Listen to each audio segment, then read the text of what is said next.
Hi, it's Deb Lang. I'm staying on a beautiful property of 4 acres, looking after a dog at the moment. So this is my office. And if you can hear some chewing in the background, it's the dog. And Monty might even go wandering through while I'm talking. And if you can hear cows or if you can hear birds, it's because this is my natural office and I love it. I absolutely love it. As you know, I share and guide people to connect to their body wisdom, and a part of that, a really core part of that, is also connecting to what's around us, connecting to nature, connecting to animals, being really grounded. Because, as you know, if you've been listening to me before, I believe we have a preoccupation with thinking, and the more we can use our whole body knowing through our physical, sensory dimension, our spiritual dimension, our emotional dimension, the more we can feel great in the moment, the more we are present to our own sense of being, the more we can let go of thinking that is disconnected, the more we can be aligned with our deepest truth. So I have a lot of people come to me and say they are anxious. They're anxious about their workplace. They're anxious about where they live. They're anxious about their relationships. And even to begin with, the anxiety that we have in the world because of living in this world that is so dominated by thinking. So if you've got all of your thoughts running around and you're on information overload, is it any wonder you're stressed? Because it's as if we've got our heads cut off from our bodies. And all of those thoughts are connected to our body. And so all of those thoughts, if we're thinking, oh, this isn't good enough, I'm not good enough, our bodies are feeling that. And then that creates stress and anxiety. And those thoughts then create us to breathe more shallow, come from a place of more fear in our bodies, fear rather than well-being, love and connectedness. And so we keep perpetuating the stress. And so whilst it's very complex, it's also very simple. If you can just choose to spend more time letting go of all of the thoughts, emptying your thoughts and connecting to your body, I bet you will start to have a greater sense of well-being.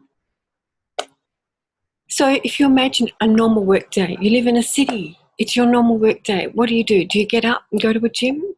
What about choosing to get up and go for a walk instead, a bike ride, something outside where you are physical, also in nature? And if you are living in a country where there's snow or ice or whatever else, sure, you're going to have to adapt. But how can you spend more time in nature and letting go of thinking and thoughts so that your body gets time to regenerate?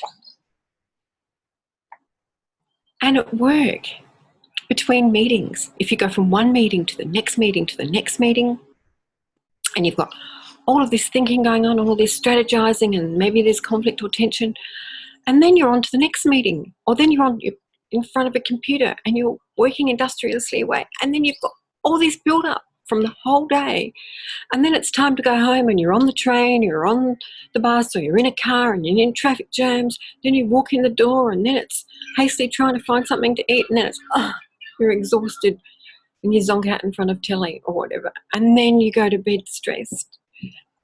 So even between meetings during the day, you can literally stand up from a meeting, take a deep breath. No one has to notice, or maybe you'd like to invite everybody to do it with you. At the beginning of a meeting, breathe. At the end of a meeting, breathe. But if you're not brave enough to do that yet, do it for yourself. And then when you get up and you walk back to your desk or to the next meeting, literally walk and almost like shake, move your shoulders up and down. Wiggle out the stress, wiggle out the tension. Move your arms, even brush it. If you really feel like there's been a lot of negative energy, even give yourself a brush off.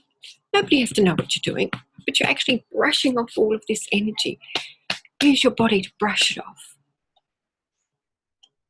At lunchtime, if you just go to a normal coffee shop or whatever, from building to building, how about create the space to have a walk outside, to breathe in air, to empty, to stop thinking.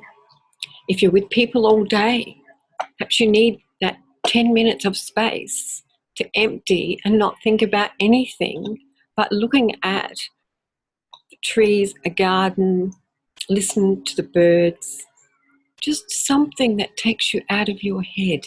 I can make lots of suggestions, but it's up to you to choose. Choose what gives you the peace, serenity, and joy and contentment that you need. Because all the ideas in the world, if you don't, you can choose not to do them, because it's up to you. If you're feeling anxious and have anxiety, you can choose to let go and choose to do something different. It's your body telling you you're doing something that's not good for your well-being. And if you're overthinking everything, it's not good for your well-being. So make a choice for your well-being. And the most simplest is to integrate into your day breathing, walking, moving, emptying.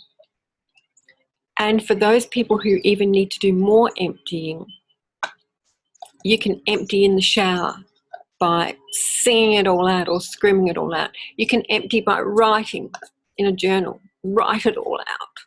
Draw it out. Put on music at home at night. Dance it out. But see how you go at emptying. And I'd love you to tell me what works for you. So you can comment on my blog on my website, which is www.deblang.com, and connect with me in all the social media places. So I'll see you again next time. Have fun emptying.